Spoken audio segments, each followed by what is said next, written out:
नमस्कार, मैं निशाल शर्मा न्यूज़ 21 में आप सभी का स्वागत है। ये मिर्जापुर की स्पेशल खबर की ओर रुख करते हैं। उत्तर प्रदेश के मिर्जापुर से खास रिपोर्ट आपको बता रहे हैं, जहां पर देश के 5 राज्यों में होने वाले विधानसभा चुनावों को लेकर राजनीतिक जो सरगर्मियां है वो तेज हो गई हैं। उत्तराखंड में चुनावों से पहले बीजेपी के पूर्व विधायकों का कांग्रेस में शामिल होना चर्चा का विषय बन गया। तो वही केरल के सीएम पी विजयन ने यहाँ पर राहुल गांधी की समझ पर सवाल उठाते हुए उन्हें बीजेपी की बी टीम भी करार कर दिया। तो वही असम के सीएम हेमंत बिस्वा शर्मा ने तो यहाँ तक कह दिया कि कांग्रेस केवल पड़ोसी देशों में सरकार बनाने लायक बची है। तो सदन में कंगना रनौत के तीखे बयानों ने भी आग में घी डालने का काम कर दिया। और इन्हीं सभी ज्वलंत मुद्दों पर कांग्रेस के राष्ट्रीय कोऑर्डिनेटर भगवती चौधरी ने हमारे संवाददाता एहसन यादव से खास बातचीत की। आइए आपको भी सुनाते हैं क्या कुछ बात उन्होंने इन मुद्दों को लेकर कही है। समय आपको बता दें कि भारत के 4 राज्यों और 1 केंद्र शासित प्रदेश में विधानसभा चुनाव होने वाले। विधानसभा चुनाव के पहले ही अगर हम उत्तर प्रदेश की बात करें या उत्तराखंड की बात करें या असम की बात करें या फिर केरल की, हर पार्टी अपने आप में कमर कस के खड़ी हुई है और वो चीजें शुरू हो गई जो कि एक लोकतंत्र में एक खूबसूरती का आईना दिखाता है। पार्टियों में दल बदल और सत्ता की ललक और उसे लेकर एक दूसरे में पलटवार भी चालू हो गया है। इस समय जनपद मिर्जापुर में हमारे साथ मौजूद है कांग्रेस के पूर्व विधायक भगवती प्रसाद चौधरी जी। आइए बात करते हैं किस तरीके से कांग्रेस पार्टी ये 4 विधानसभा और 1 केंद्र शासित प्रदेश में जिस तरीके से चुनाव हो रहे हैं, सदन में जिस तरीके से विपक्ष सरकार के ऊपर हमलावर है, तमाम जो सरकार हो या विपक्ष एक दूसरे पर कहीं ना कहीं बयानबाजी हो रही है और उसी बयानबाजी को लेकर आज पूरा भारत जिस तरीके से कहीं ना कहीं वह गैस की किल्लत हो, पेट्रोल की किल्लत हो या डीजल की किल्लत हो, उससे जूझ रहा है। आइए बात करते हैं किस तरीके से सारे विषयों को देखते हैं, क्या प्रकरण है, क्या आने वाला जो विधानसभा चुनाव है या 2029 लोकसभा चुनाव की तैयारी को लेकर क्या सरकार फिर बदलेगी, क्या ये जो वादे हैं, क्या जो एक दूसरे के ऊपर कमेंट हो रहे हैं, क्या है वास्तविकता। जी बहुत बहुत स्वागत है आपका चैनल में। आपका भी स्वागत है, आपके चैनल का भी स्वागत है। जी विधायक जी, जिस तरीके से वर्तमान समय में देखा जा रहा है कि विधानसभा चुनाव जैसे जैसे करीब आ रहा है, सियासत के गलियारों में जो बयार है बहना बहुत तेज हो गया। जैसे कि हम बात करते हैं उत्तराखंड में 2027 में विधानसभा चुनाव है और आपके लिए बहुत खुशखबरी की बात है कि काफी बीजेपी के जो पूर्व विधायक हैं वो फिर से वापस कहते हैं आप घर लौट चले। किस तरीके से देखते हैं उत्तराखंड की? देखिए, चुनाव की प्रक्रिया तो एक अनवरत चलने वाली प्रक्रिया है। लोकतंत्र में तो चुनाव होते रहना चाहिए। सवाल ये कि वर्तमान स्थिति इतनी खराब हो गई है। प्रधानमंत्री जी कहते हैं कि आप लोग लोगों को गुमराह मत करिए और प्रधानमंत्री स्वयं संसद में जाके कहते हैं कि कोरोना काल की स्थिति आ गई, तो लोग क्या होंगे, भ्रम में होंगे कि क्या करेंगे, बचाव नहीं करेंगे, उनको कोरोना का डर नहीं सताएगा, पिछला जो भोगा है उन्होंने वो भूल जाएंगे। उन्होंने कहा कि आप अफवाह फैला रहे हैं। उन्होंने कहा कि अफवाह मत फैलाइए, लेकिन कोरोना की स्थिति है।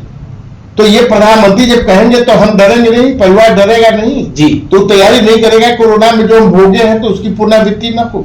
और आज क्या है, आप करते हो कुछ, करते हो कुछ, कर रहे, किसी चीज कमी नहीं है। और आप मीडिया हो, सोशल मीडिया हो, चाहे राष्ट्रीय मीडिया, सब तो दिखा रहे लाइन लगी है गैस सिलेंडर की। तो लाइन वाली सरकार हो गई है। इसके पहले नोटबंदी में लाइन लगाया लोगों ने, अब यहां लाइन लगाई है, बिजली बिल जमा करिए वहां लाइन लगाई है, डीएम क्या जाए दरखास्त वहां लाइन लगाई है। तो लाइन वाली बात हो गई है, जनता को लाइन दे रहे हैं ये। तो सवाल ये है कि आप देश को 2-3 हिस्सों में तरीके से सोचना चाहिए। राष्ट्रीय स्तर पर क्या है, क्षेत्रीय स्तर पर क्या है, प्रांतीय स्तर पर क्या है, अंतर्राष्ट्रीय स्तर पर क्या है। आप कहीं कुछ बोलते हो, भाषण दोगे तो आप रामराज की बात करोगे, आचरण में आप रावण राज की बात करोगे, अपने पार्टी के दल के 10 लोगों को बैठा लोगे तो दशानंदन की बात करोगे, सुनाओगे, और आचरण में 10 कंधर की बात करोगे, रावण की बात करोगे, उनका दिखाओगे। तो ये जनता देख रही है ना कि आप क्या करना चाह रहे हैं। तो जनता के सामने हकीकत सही रखना चाहिए। जब ये घटना अंतर्राष्ट्रीय स्तर पे युद्ध का चला, तो संसद सबसे बड़ा है देश का, आपको चाहिए था कि सारे सर्वदलीय बैठक बुला करके करते आप अपने मन का, सर्वदलीय बैठक बुला के सबके ओपिनियन को लेते क्या करना चाहिए, इस परिस्थिति से हम कैसे निपटे, कैसे देश की जनता को एकता के सूत्र में बांधे, कैसे गुमराहियत के लोग शिकार न बने, और जो संकट आवे उसका मिलकर सामना करें, ये स्थिति होनी चाहिए जी। उन्होंने किया नहीं। अब जब कोई आइसक्रीम की बात करता है, वो दबा दीजिए। अभी जो मधु बिस्कर का जो बयान आया है, जो मोदी जी पर किताब लिखी थी, आप उसको किस तरीके से लें? ये क्या हो रहा है? देश में महिलाओं का सम्मान बढ़ रहा है कि घट रहा है? अभी एक महिला ने बोला है, कल्याण सिंह तक की बात की है, तो आप बेटी बचाओ बेटी बचाओ बात करते हो, बात करोगे विवेकानंद की, आचरण में वीरप्पन है, तो देश की जनता नहीं समझ रही है। तो मैं ये कह रहा हूं, अब ये जनता देश की सजग हो गई है। अब वो कहने लगी कि चाहे डबल इंजन की सरकार हो चाहे ट्रिपल इंजन की सरकार हो, अगर ड्राइवर नशेड़ी है, गजेड़ी है, तो यात्री को अपने सामान और अपनी जान की हिफाजत स्वयं करनी पड़ेगी। कोई दल कहे न कहे, देश के नागरिक के नाते मेरा कर्तव्य है कि देश की स्थिति क्या है, इस तरीके से हम कैसे देखें। अगर महिलाओं का ये, आपके कहने का मतलब है कि उत्तराखंड की जो बीजेपी सरकार है, तो सरकार का जो ड्राइवर है वो कहीं ना कहीं नशे में है, इसलिए अब जो जहां जहां भारतीय जनता पार्टी की सरकार है उसके ड्राइवर, मैंने कहा कि चाहे डबल इंजन की सरकार हो चाहे ट्रिपल इंजन की सरकार हो, अगर ड्राइवर नशेड़ी है, गजेड़ी है, जैसा कि सबको पता हो गया है, तो अगर हम यात्री हैं तो हमें अपने जान के, अपने सामान की हिफाजत करनी पड़ेगी। और अब जनता ये बात समझ गई है, क्योंकि देख रही है ना महिलाओं का अस्मत कहां सुरक्षित है। भूल जाते हैं लोग, कृष्ण जी महाभारत में आए थे द्रौपदी को बचाने, लेकिन इतना घोर कलयुग गया है कि भारत में नहीं आएंगे कृष्ण जी, सबको खुद बचना होगा। अभी जब अभी महाराष्ट्र में देखा ना, महिला आयोग के अध्यक्ष है, क्या प्रदर्शन हो रहा है? कोई राजनीतिक बैकग्राउंड था? जो चारित्रिक रूप से गिरे हुए लोग हैं, वो संसद हो चाहे विधानसभा हो चाहे सड़क पे कहीं खड़े होकर के बोलने लायक नहीं है। जिसका जमीर मर गया हो वो मीर बनना चाहता है, मीरे कारवा बनना चाहता है, नहीं बन सकता वो। अब देश की जनता ने इस चीजों को समझ लिया है। आप गांधी जी को राष्ट्रपिता कहने में आपको शर्म लगता है, इजराइल को आप पिता मानते हो, बाप मानते हो, फादरलैंड मानते हो, ये देश की जनता का अपमान कर रहे हो, गांधी के त्याग का अपमान कर रहे हो। दुनिया के लोग गांधी का सम्मान करते हैं और आप कह रहे हो कि इजराइल मेरा फादरलैंड है, हमारा बाप इजराइल है, और महात्मा गांधी को राष्ट्रपिता कहने में शर्म लगता है। तो देश की जनता नहीं समझेगी, समझ रही है। सदन में देखा जिस तरीके से आपने कहा कि तमाम बातें सरकार को लेकर, तो सदन में जो भाजपा की सांसद कंगना रणावत राहुल गांधी को लेकर तमाम बयान दे रही हैं कि टपोरी हैं, यहाँ तक कि उन्होंने कह दिया कि रुकी नहीं, कि जो सदन में महिला सांसद है राहुल गांधी के रहते वो अपने आप को असहज महसूस करती हैं।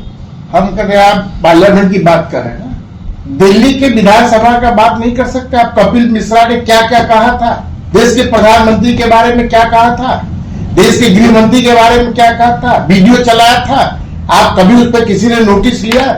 कभी कोई उसकी जांच पड़ताल हुई? और आप कंगना रनावत की क्या बात? लेकिन कपिल मिश्रा तो आम आदमी पार्टी में थे, तब तो भारतीय जनता पार्टी वही तो मैंने कहा कि अगर मैं कोई अभी अपराध करूंगा तो जेल चला जाऊंगा, और अगर कोई इस टाइप के लोग हैं भाजपा में चले जाएंगे तो बच जाएंगे।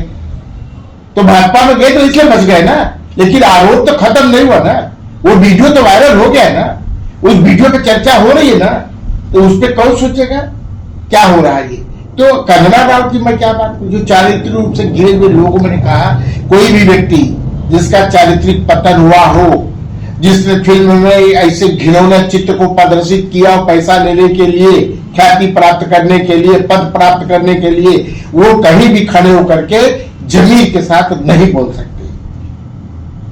जिस तरीके देखा जा रहा है असम में चुनाव होना है, असम के जो मुख्यमंत्री हैं क्या हेमंत बिस्वा ने कहा कि राहुल गांधी ही, और जिस तरीके से असम की बात करते हैं तो असम में कहीं भी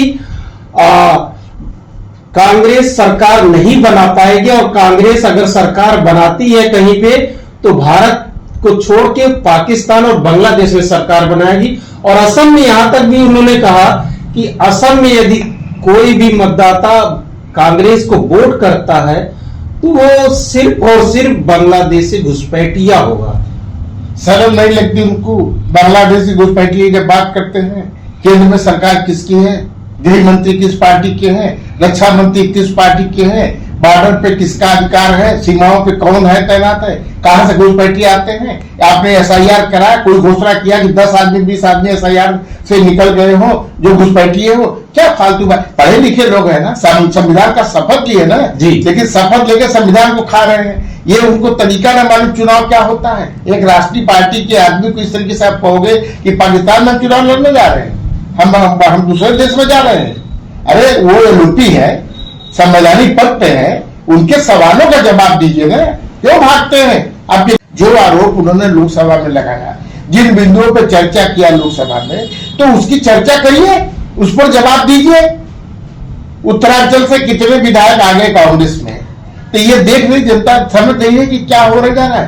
अपनी हैसियत, वो जो समझदार है, जो सही माने में देश का नागरिक है, वो भले किसी दल में हो, अगर आज उसको सूझबूझ आ रहा है तो अपने आप को, अपने अस्मत को, अपनी इज्जत को और जिनके द्वारा चुना गया है उनके सम्मान की रक्षा करते हुए सही जगह पे जाएगा।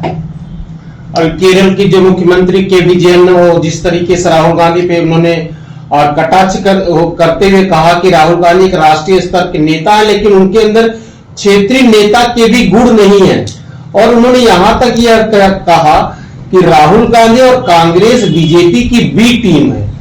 देखिए, ये पूरे देश की जनता जान रही है कि भारतीय जनता पार्टी अगर किसी से डर रही है, किसी से उनको खतरा महसूस हो रहा है, किसी से उनकी हैसियत जा रही है, तो वो कांग्रेस है और राहुल गांधी है। राहुल गांधी जैसा कोई नेता नहीं जो खुल करके बहादुरी के साथ बिना डरे बोल रहे हैं। इनके किसी पार्टी के, हम कहते हैं कि सुब्रमण्यम स्वामी इतनी बात बोल रहे हैं, क्यों नहीं गृह मंत्री उनके खिलाफ मुकदमा करते? क्या डर है? अगर अभी कोई दूसरा बोल दे तो उसके खिलाफ तो जेल चला जाएगा। अभी बनारस में 4 लड़के ऊपर ही बेचने लगे कि गैस सिलेंडर का महंगा हो गया था, ऊपर ही बेच रहे हैं, तो पुलिस वाले जबरदस्ती उनको हटा दिए और उनको भेज दिए, अंदर कर दिए। आप ऐसे लोगों तो कोई, हम कहते हैं सुब्रमण्यम स्वामी बोल रहे हैं, मैं नहीं जानता उनको अधिकार है कि नहीं है, जो जिस विषय को वो बात करे वो विषय बहुत घिनौना है। वो सीधे सीधे प्रधानमंत्री पर आरोप लग रहा है, कुछ सांसदों पर आरोप लग रहा है, महिला सांसदों पे, कुछ मंत्रियों पे आरोप लग रहा है कि ये लोगों ने लोगों को बिस्तर गर्म करके पद पर पदारूढ़ हुई है। क्यों नहीं जांच कराते? क्यों नहीं उनके खिलाफ कार्रवाई होती? अगर सही है या गलत है तो आप चुन चुन करके कार्रवाई करते हो। एक नेता जो समाज की बात कर रहा था वहां पे जमगा, उसको आप वांचू को, तो उसको आप जेल दे दिए, और जो पैरोल पे छूट के आए उनको वीआईपी दर्शन करवा रहे हैं। शर्म नहीं लग रही है? देश की जनता नहीं देख रही है? जो बलात्कारी है, जो सिद्ध हुआ, जो जेल में है, जेल से पैरोल पे आया है, उसको आप सम्मान दर्शन करवा रहे हो। ये आपकी ड्यूटी है, सरकार की ड्यूटी है। तो आप तो खुद अपने आचरण को गंदा कर रहे हो। विधायक जी, एक अंतिम प्रश्न है। जिस तरीके से उत्तर प्रदेश विधानसभा चुनाव धीरे धीरे नजदीक आ रहा है, लगभग 9 महीने शेष है, जीता समाजवादी पार्टी अपने अलग से कमर कसी हुई है और अपनी शंखनाद कल दादरी नोएडा से करने जा रही है, और कांग्रेस भी पूरी तरीके से है। क्या लग रहा है कि इस तरीके से, जिस तरीके से आप लोगों का जो अलायंस है उत्तर प्रदेश में, क्या परिवर्तन होगा? देखिए, हमारी पार्टी पूरे हर विधानसभा पे अपने कार्यकर्ताओं के साथ काम कर रही है। सीट कितना मिले, क्या होगा गठबंधन के, ये पार्टी का राष्ट्रीय नेतृत्व तय करेगा। क्या लगता है, सरकार परिवर्तित हो जाएगी? ये पूरी जनता चिल्लाने लगी है। अब आप देखिए, चाहे सोशल मीडिया हो, चाहे सड़क पे हो, सब लोग खिलाफ बोलने लगे हैं। बहुत देर तक अत्याचार नहीं चलता है, बहुत देर तक आप गलत तरीके से सत्ता पर काबिज नहीं हो सकते। आपको खाली पता है, अगर भाई अभी जिला पंचायत का चुनाव होने जाता है, आपने अभी आपका कोई तय नहीं किया, क्योंकि बैलेट से होना है, बैलेट पेपर से होना, डर लग रहा है आपको जी। तो आप सोच रहे हो कि ये चुनाव आ जाए तो विधानसभा वाला करेगा, तो आप तो जनता के अधिकारों का हनन कर रहे हो ना, लोकतांत्रिक अधिकारों का हनन कर रहे हो। आज तक आप तय नहीं कर पाए, आपका आरक्षण नहीं तय हो पाया, सीट नहीं तय हो पाई, तो आप चुनाव, इसका मतलब कि लोगों को अंदाजा लगा कि जिला पंचायत का चुनाव नहीं होगा। आपको ये जो पंचायती राज है इससे आपकी कोई रुचि नहीं है, आप तो सत्ता पे चाहते हो और आप लोभी हो। लोग तो गद्दी पे बैठते हैं और मठ पे बैठते हैं सब कुछ त्याग करके, और मठ त्याग करके आके सत्ता में बैठे हैं, तो उनकी भावनाओं को समझिए, इनकी नीयत क्या है।